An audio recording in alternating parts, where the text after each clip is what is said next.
8 नवंबर 2016 एक अनाउंसमेंट जिसने पूरे देश को हिला दिया। लेकिन क्या आप जानते हैं, ये सिर्फ नोटबंदी नहीं थी, ये एक हिडन वॉर का जवाब था जो सालों से चुपचाप चल रही थी। साल 2013 सब कुछ नॉर्मल दिख रहा था, लेकिन पर्दे के पीछे भारत की इकॉनमी पर एक साइलेंट अटैक हो रहा था। बंदूक नहीं, बम नहीं, इस बार हथियार था नकली करेंसी। पाकिस्तान के कराची और इस्लामाबाद में बैठे कुछ लोग ऐसा सिस्टम चला रहे थे जो मिलिट्री प्रिसीजन से ऑपरेट हो रहा था। 500 रुपए और 1000 रुपए के ऐसे नकली नोट जिन्हें पहचानना लगभग नामुमकिन था।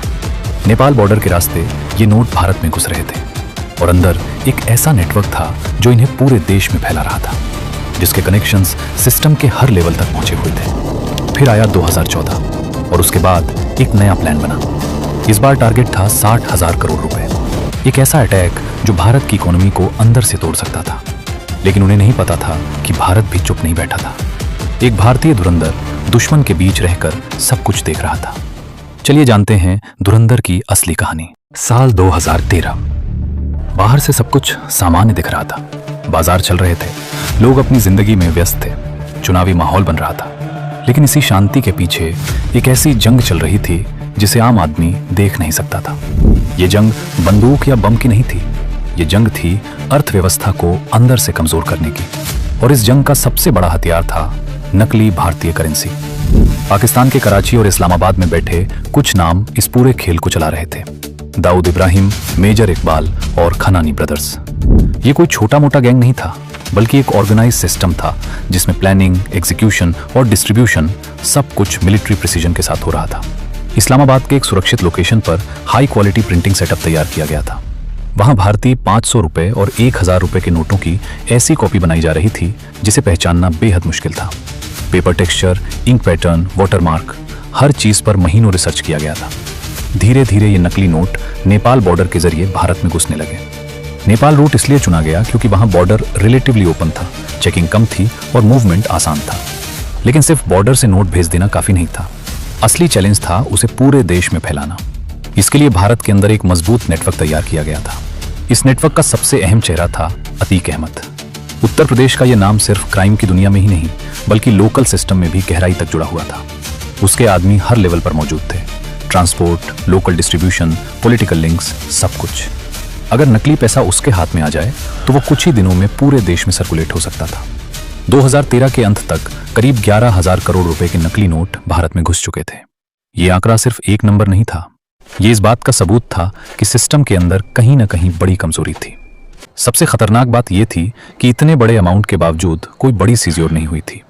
इसका मतलब साफ था, नेटवर्क साइलेंटली काम कर रहा था और सक्सेसफुल भी था। इसी दौरान 2014 के लोकसभा चुनाव पास आ रहे थे। पाकिस्तान में बैठे इन लोगों ने यह समझ लिया था कि अगर भारत में लीडरशिप बदलती है तो उनका पूरा खेल खतरे में पड़ सकता है। इसलिए उन्होंने सिर्फ इकोनॉमिक अटैक नहीं, बल्कि पॉलिटिकल इन्फ्लुएंस का भी प्लान बनाया। एक ब्लूप्रिंट तैयार किया गया, किसी ऐसे व्यक्ति की मदद से जो भारत के अंदर सिस्टम को समझता था। उसकी एक ही शर्त थी, उसका नाम कभी सामने नहीं आना चाहिए और उसके खिलाफ कोई गवाही नहीं होनी चाहिए। खनानी ब्रदर्स ने यह शर्त मान ली। उन्हें पता था कि असली करेंसी का डिजाइन और प्रिंटिंग पैटर्न मिलना आसान नहीं होता, और अगर यह मिल रहा है तो यह डील बहुत बड़ी है। फिर आया 26 मई 2014, नई सरकार बनी। नरेंद्र मोदी ने प्रधानमंत्री पद की शपथ ली। ये परिणाम उस पूरी प्लानिंग के खिलाफ गया जो पिछले कई सालों से बनाई जा रही थी। इस्लामाबाद के उस कमरे में जहां दाऊद इब्राहिम, मेजर इकबाल और खनानी ब्रदर्स बैठे थे, 11,000 करोड़ रुपए खर्च हो चुके थे। लेकिन उनका मकसद पूरा नहीं हुआ था। यह सिर्फ फाइनेंशियल लॉस नहीं था, बल्कि स्ट्रेटेजी की फेलियर थी। दाऊद ने पहली बार खुलकर अपनी नाराजगी जताई। हम गलत जगह इन्वेस्ट कर रहे थे और गलत लोगों पर भरोसा कर रहे थे। उसी रात एक नया फैसला लिया गया। अब सिर्फ नकली नोट भेजना काफी नहीं होगा। टारगेट सेट हुआ 60,000 करोड़ रुपए। यह अमाउंट सिर्फ बड़ा नहीं था, यह इतना बड़ा था कि अगर यह सफल हो जाता तो भारत की फाइनेंशियल स्टेबिलिटी को गंभीर नुकसान पहुंच सकता था। नेपाल बॉर्डर वही रहेगा, लेकिन एग्जीक्यूशन और ज्यादा सिक्योर होगा। भारत के अंदर अतीक अहमद खान का नेटवर्क और मजबूत किया जाएगा और टाइमिंग इतनी प्रिसाइज रखी जाएगी कि रिस्पॉन्स देने का मौका ही न मिले। यहीं से कहानी एक नए फेज में एंटर करती है। साल 2015 आते आते ये साफ होने लगा था कि जो कुछ 2013 और 2014 में शुरू हुआ था, वो अब एक बड़े और खतरनाक रूप में सामने आने वाला है।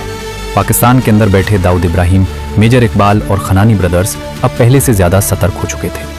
11,000 करोड़ रुपए के नुकसान के बाद उन्होंने अपनी पूरी स्ट्रेटेजी को फिर से डिजाइन किया था। अब उनका मकसद सिर्फ पैसे भेजना नहीं था, बल्कि भारत की इंटरनल स्टेबिलिटी को सीधे निशाना बनाना था। इसी दौरान मेजर इकबाल ने एक अहम बात सामने रखी। उसने कहा कि अगर 2017 में उत्तर प्रदेश में राजनीतिक बदलाव हो गया तो हमारा पूरा नेटवर्क खत्म हो जाएगा। ये सिर्फ एक ग्राउंड रियलिटी पर बेस्ड एनालिसिस था, क्योंकि उत्तर प्रदेश ही वो जगह थी जहां से उनका डिस्ट्रीब्यूशन नेटवर्क ऑपरेट करता था और अतीक अहमद खान जैसे लोग उसी सिस्टम की बैकबोन थे। इसका मतलब साफ था, उनके पास समय बहुत कम था, इसलिए एक स्ट्रिक्ट टाइमलाइन बनाई गई। फैसला हुआ कि नवंबर 2016 से पहले 60,000 करोड़ रुपए की नकली करेंसी भारत में पहुंचा दी जाएगी। ये एक मैसिव ऑपरेशन था जिसके लिए हर लेवल पर तैयारी की जा रही थी, प्रिंटिंग, पैकेजिंग, ट्रांसपोर्टेशन और डिस्ट्रीब्यूशन। उधर भारत में हालात तेजी से बदल रहे थे। सितंबर 2016 में उरी हमला हुआ, जिसमें भारतीय सेना के जवान शहीद हुए। इसके जवाब में भारत ने सर्जिकल स्ट्राइक किया। ये एक टर्निंग पॉइंट था। पहली बार भारत ने ओपनली ये दिखाया कि वो सिर्फ डिफेंसिव नहीं बल्कि ऑफेंसिव एक्शन लेने के लिए भी तैयार है। इस घटना ने पाकिस्तान के अंदर बैठे प्लानर्स को अनईजी कर दिया था। उन्हें महसूस होने लगा था कि अब भारत की एजेंसीज पहले से ज्यादा अलर्ट हैं और रिस्पॉन्स भी ज्यादा अग्रेसिव हो सकता है। लेकिन इसके बावजूद उन्होंने अपने प्लान को रोकने के बजाय और तेज कर दिया। इसी दौरान कहानी में एक ऐसा किरदार सामने आता है जिसने इस पूरे खेल की दिशा बदल दी, मेजर शोभित शर्मा। मेजर शोभित शर्मा कोई आम इंटेलिजेंस ऑफिसर नहीं थे। वो कई सालों से पाकिस्तान में अंडरकवर रह रहे थे। उन्होंने अपनी पहचान पूरी तरह बदल ली थी, अपनी जिंदगी को उस तरह ढाल लिया था जैसे दुश्मन के बीच जीने के लिए जरूरी होता है। वो लियारी गैंग के अंदर तक घुस चुके थे और धीरे धीरे खनानी ब्रदर्स और मेजर इकबाल का भरोसा जीत चुके थे। उनकी सबसे बड़ी ताकत यही थी कि दुश्मन उन्हें अपना आदमी मानता था। एक दिन उन्होंने दिल्ली को एक क्रूशल मैसेज भेजा, Pakistan is preparing to push 60,000 crore rupees fake currency into India. ये जानकारी जब राष्ट्रीय सुरक्षा सलाहकार अजीत डोभाल तक पहुंची तो उन्होंने तुरंत इसकी सीरियसनेस को समझ लिया। वो जानते थे कि ये सिर्फ स्मगलिंग नहीं है, ये एक प्लान्ड इकोनॉमिक अटैक है जो अगर सफल हो गया तो देश की फाइनेंशियल सिस्टम को हिला सकता है। उन्होंने बिना समय गवाए एक डायरेक्ट आदेश दिया, ये पता करो कि करेंसी छप चुकी है या अभी प्रोसेस में है। ये एक बहुत क्रिटिकल सवाल था, क्योंकि अगर करेंसी अभी प्रिंट हो रही होती तो उसे सोर्स पर रोका जा सकता था, लेकिन अगर वो ऑलरेडी प्रिंट हो चुकी होती तो खतरा कई गुना बढ़ जाता। उधर पाकिस्तान में मेजर शोभित शर्मा ने अपनी अगली चाल चली। उन्होंने खनानी ब्रदर्स से कैजुअली बातचीत के दौरान ये बात उठाई कि नेपाल बॉर्डर अब पहले जितना सेफ नहीं रहा है।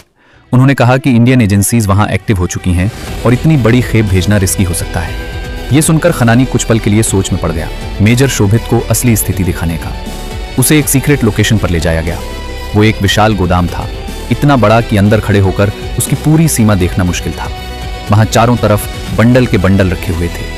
हर बंडल में नकली भारतीय करेंसी थी, 500 रुपए और 1000 रुपए के नोट। सब कुछ परफेक्टली पैक था, लेबल्ड था और डिस्पैच के लिए रेडी था। ये कोई छोटी खेप नहीं थी, ये वही 60,000 करोड़ रुपए का हिस्सा था जिसके बारे में प्लान बनाया गया था। मेजर शोभित शर्मा ने सब कुछ ध्यान से देखा। उन्होंने अपने चेहरे पर कोई रिएक्शन नहीं आने दिया। वो ऐसे बिहेव कर रहे थे जैसे ये सब उनके लिए नॉर्मल हो, लेकिन उनके दिमाग में हर डिटेल रिकॉर्ड हो रही थी। Quantity, packing style, security arrangement, movement pattern, सब कुछ उन्हें अब क्लियर हो चुका था। करेंसी ऑलरेडी प्रिंटेड है और ऑपरेशन एग्जीक्यूशन फेज में एंटर कर चुका है। उधर दिल्ली में सिचुएशन तेजी से सीरियस होती जा रही थी। अजीत डोभाल ने तुरंत प्रधानमंत्री नरेंद्र मोदी से मुलाकात की। पीएमओ के कमरे में दोनों आमने सामने बैठे थे। डोभाल ने बिना घुमाए फिराए सीधा मुद्दा रखा, सर, ऑपरेशन भारत लागू करना जरूरी है। प्रधानमंत्री ने ध्यान से सुना। वो जानते थे कि डोभाल बिना रीजन के इतना बड़ा सुझाव नहीं देंगे, लेकिन वो ये भी समझ रहे थे कि इस ऑपरेशन का इंपैक्ट सिर्फ दुश्मन तक सीमित नहीं रहेगा। अगर ये प्लान लागू किया गया तो देश के आम लोगों को भी परेशानी होगी, कैश फ्लो डिस्टर्ब होगा, बाजार में अनसर्टेनिटी आएगी और शॉर्ट टर्म में केओस की स्थिति बन सकती है। प्रधानमंत्री कुछ देर चुप रहे। 7 नवंबर 2016 की सुबह दिल्ली में माहौल सामान्य दिख रहा था, लेकिन अंदर ही अंदर सब कुछ तेजी से बदल रहा था। उसी सुबह मेजर शोभित शर्मा की तरफ से एक फाइनल कंफर्मेशन पहुंचती है। करेंसी पूरी तरह छप चुकी है और डिस्पैच 9 नवंबर को तय है। राष्ट्रीय सुरक्षा सलाहकार अजीत कुमार डोभाल ने यह खबर मिलते ही एक सेकंड भी वेस्ट नहीं किया। उन्हें पता था कि अब रिएक्शन का समय नहीं है, ये एक्शन का समय है। उसी सुबह उन्होंने उत्तर प्रदेश के तत्कालीन पुलिस महानिदेशक से मुलाकात की। डोभाल ने सीधे एक लाइन में आदेश दिया, अतीक अहमद को तुरंत गिरफ्तार करना है। डीजीपी एक पल के लिए चुप रहे। उन्होंने धीरे से कहा, सर, अतीक का नेटवर्क बहुत बड़ा है। अगर हम बिना प्रॉपर प्लानिंग के एक्शन लेते हैं तो कम्युनल टेंशन या अनरेस्ट का खतरा हो सकता है। डोभाल ने उनकी बात ध्यान से सुनी, लेकिन उनका जवाब साफ था, यह देश की सुरक्षा का सवाल है। अगर अभी एक्शन नहीं लिया गया तो जो होगा वो किसी भी अनरेस्ट से बड़ा होगा। डीजीपी समझ गए कि ये कोई रूटीन अरेस्ट नहीं है। उन्होंने तुरंत स्पेशल टास्क फोर्स को एक्टिवेट करने का आदेश दिया। उसी दिन एसटीएफ के सीनियर ऑफिसर्स की एक क्लोज डोर ब्रीफिंग हुई। वहां सिर्फ इतना बताया गया कि टारगेट कौन है और अर्जेंसी कितनी है। बाकी details need to know basis पर रखी गई। सर्वेलेंस टीम्स को डिप्लॉय किया गया। अतीक अहमद खान की मूवमेंट को ट्रैक किया जाने लगा। उसके घर, उसके ठिकानों, उसके करीबी लोगों, सब पर नजर रखी जाने लगी। सबसे बड़ा चैलेंज ये था कि ऑपरेशन पूरी तरह सीक्रेट रहे। अगर स्लाइटेस्ट लीक भी होता तो अतीक अंडरग्राउंड हो सकता था और फिर उसे पकड़ना लगभग नामुमकिन हो जाता। उधर पाकिस्तान में एक बिल्कुल अलग ही सीन चल रहा था। इस्लामाबाद के उस गुप्त गोदाम में एक्टिविटी अपने पीक पर पहुंच चुकी थी। दर्जनों लोग एक साथ काम कर रहे थे। नकली नोटों के बंडल केयरफुली बॉक्सेस में पैक किए जा रहे थे। हर बंडल को इस तरह अरेंज किया जा रहा था कि ट्रांसपोर्टेशन के दौरान कोई शक ना हो। हर ट्रक को 2 लेयर्स में लोड किया जा रहा था। ऊपर सामान्य सामान, नीचे नकली करेंसी। ये पैकिंग इतनी केयरफुली की गई थी कि बॉर्डर चेकिंग के दौरान कुछ भी अनयूजुअल नजर ना आए। दाऊद खुद इस पूरी प्रोसेस पर नजर रखे हुए था। उसने खनानी को बुलाया और साफ शब्दों में कहा, इस बार कोई गलती नहीं होनी चाहिए। पिछली बार जो हुआ वो दोबारा नहीं होना चाहिए। खनानी ने सिर हिलाया। 8 नवंबर 2016 की शाम तक सभी ट्रक्स तैयार हो चुके थे। उन्हें नेपाल बॉर्डर की तरफ मूव करना था, जहां से 9 नवंबर की सुबह 4 बजे भारत में एंट्री की योजना थी। उधर भारत की तरफ उत्तर प्रदेश के तराई इलाके में अतीक अहमद खान के आदमी क्वाइटली पोजीशन ले चुके थे। उन्हें एग्जैक्ट टाइमिंग दी गई थी।